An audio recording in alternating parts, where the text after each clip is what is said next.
आज तक लोगों को नहीं मालूम कि पूजन करने बैठते हैं तो सबसे पहले क्या करते हैं। पर सबसे पहला काम मंदिर में बिना पंडित के सबसे पहला काम कौन सा होता है? तो सबसे पहला काम होता है भगवान को धन्यवाद देना कि आज भी आपने मुझे इस मंदिर में आपका दीदार कराने के लिए, दर्शन कराने के लिए बोला। अगर पंडित साथ में होगा तो पहले वो मंत्र बोलेगा, स्वस्ति वाचन करेगा। स्वस्ति वाचन करने में उसको अर्थात भगवान के लिए भी प्रसन्नता और आपके लिए भी प्रसन्नता। पर आपके पास कोई ब्राह्मण नहीं, आपको कोई स्तुति नहीं आती, आपको कोई मंत्र नहीं आता, आपको कोई साधना नहीं आती, आपको कोई तप नहीं आता, पर आप इतना तो कर सकते हो कि भगवान के मंदिर में जाकर उनको धन्यवाद दे सकते हो कि तेरी कृपा है जो मुझे चलकर यहां तक बुला लिया, 2 कदम चलाया, यहां तक बुलाया, ये तेरी कृपा है। और बड़ी कृपा करी जो डलिया भर के पूजन का सामान भी लाई, बड़ी कृपा करी जो दूध भरकर भी लाई, बड़ी कृपा करी जो कलश भरकर भी लाई। कितने लोगों का फायदा है कलश भरकर मंदिर ले जाने में? देखिए जरा कितने लोगों का फायदा। हिंदू धर्म में विष्णु पुराण में, पद्म पुराण में लिखा है, सौभाग्यवती नारी जब भरा हुआ पानी का लोटा लेकर कलश लेकर जाती है और उसको देखकर कोई व्यक्ति निकल कर चले जाता है तो जिस काम के लिए जाता है वो काम सफल हो जाता है। मंदिर का ही लोटा, मंदिर का ही पानी, सिर पे पल्लू लेके हर हर महादेव बस शिव जी के चढ़ा रही और इतने प्रेम से रिझा रही। अब फ्री का पानी था तो एक लोटे में मन भी नहीं माने। अरे करा तो भगवान के सम्मुख में पहुंचकर अगर आप जल का पात्र भी लेकर जा रहे हो, भरा हुआ लेकर जा रहे हो, तो कितनी प्रसन्नता की बात है। हिंदू धर्म की रीति है, जिस पात्र को हम जल चढ़ाने लेकर जाते हैं उस पात्र में भगवान के चरणों का जल लाते हैं, खाली पात्र नहीं लाते। क्या लाते हैं? भगवान के चरणों का जल। उस चरणोदक को लेकर आए, घर में रखा, सबने अपने नैनों में लगाया, हृदय में लगाया, चित्तवृत्ति में लगाया। खाली पात्र हम लेकर वापस नहीं आ रहे हैं। शिव मंदिर में जब जब जाओ, जल चढ़ाने के लिए जाओ, पात्र तुमने शंकर जी को पूरा पानी चढ़ा भी दिया तो शंकर के चरणारविंद का थोड़ा सा जल पात्र में डाल के भले 2 बूंद लाओ, 4 बूंद लाओ, इतना सा लाओ, पर लाओ और उसको पूरे परिवार के नेत्रों में जब लेकर आए हो चरणों तक तो लगाओ। पर खाली पात्र नहीं लेकर आना। खाली पात्र लाने में ध्यान दीजिए, जब आप पूरा जल समर्पित कर देते हैं, जल समर्पित भी पूरा करना है, भगवान को चढ़ा रहे हो तो पूरा समर्पण होना चाहिए, पूर्ण समर्पण। इसलिए शंकर भगवान को अधूरा समर्पण नहीं, इसलिए श्रीफल भी पूर्ण चढ़ता है। शंकर जी के मंदिर में श्रीफल नहीं फूटता, पूर्ण श्रीफल। बेलपत्री भी पूरी, चावल का दाना भी चढ़ेगा तो आखा, फल भी चढ़ेगा तो आखा, फूल भी चढ़ेगा तो आखा। भगवान को कोई चीज खंडित नहीं चढ़ती, शिव जी को जल भी चढ़ेगा तो पूर्ण।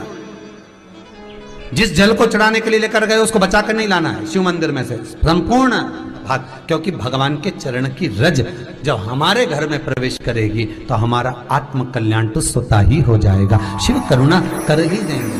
पर कई लोगों की आदत रहती है, और आपने भी गलती करी होगी, गए होगे, चढ़ाकर भी आए होगे, पूरा पानी भी उंडेल कर आए होगे, चढ़ा भी दिया, छोड़ भी आए, पर लेकर नहीं आए होगे। कई लोग गलती कर जाते हैं और फिर बाद में कहते हैं हम तो इतने साल से पूजन कर रहे हैं, भगवान हमारी सुन ही नहीं रिया। तो भगवान के मैं तो तैयार बैठा, पर तू नवा के चली जाए, लेके तो कहीं जाए। तो भगवान थोड़ी ना कहेगा कि तू मेरे पास में आए तो मेरे चरण की रज लेकर जा। भगवान थोड़ी ना कहेगा कि मेरे पास में आकर तू ये लेकर जा। भगवान तो कहेगा मेरे पास में आया है, मांगना कुछ मत, बस मुझे जो स्नान कराया है मेरा चरणोदक लेकर जा, छीट दे पूरे घर में, संपदा भरना मेरा काम है। जहां मेरी चरण की रज पहुंच गई वहां संपदा स्वतः पहुंचती है, मैं वहां पहुंच जाता हूं।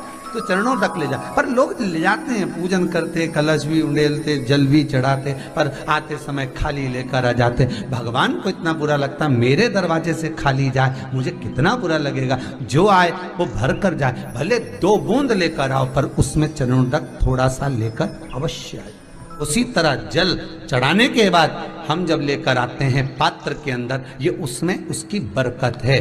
गर्ग संहिता में दूसरी चीज कही, उसको भी समझ लीजिए।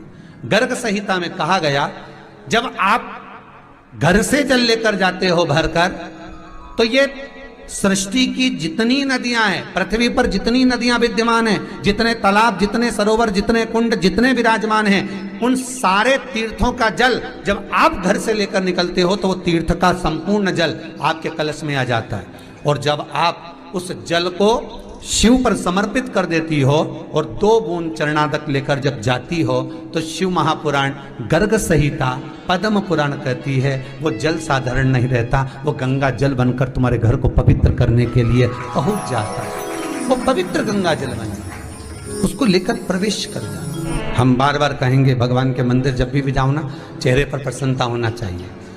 किसी से मिलने जाओ ना, चेहरे पर अगर प्रसन्नता नहीं और ऐसे ही पहुंच गए ना तो वो श्रेष्ठता नहीं मानी गई। तुम तुम्हारी बहन के घर जाओ, सती मैया जलकर भस्म क्यों हुई? माता सती के भस्म होने का कारण क्या था? सती को पिता पर जितना क्रोध आया उससे ज्यादा क्रोध सती माता को अपनी बहनों पर आया कि मेरी इतनी बहन, ये 60 की 60 बहन मेरे सामने खड़ी रही और मैं आई तो प्रेम से मुस्कुराई तक नहीं।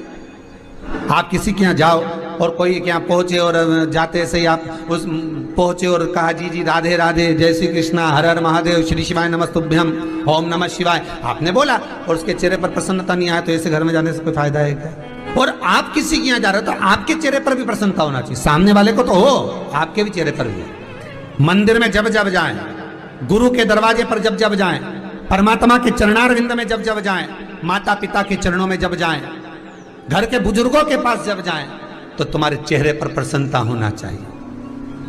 भगवान को भी लगे दुख भले है इसको पर चेहरे पर प्रसन्नता है, इसको अब दुख नहीं देना क्योंकि इतना मुस्कुराकर ये मेरे मंदिर में आती है।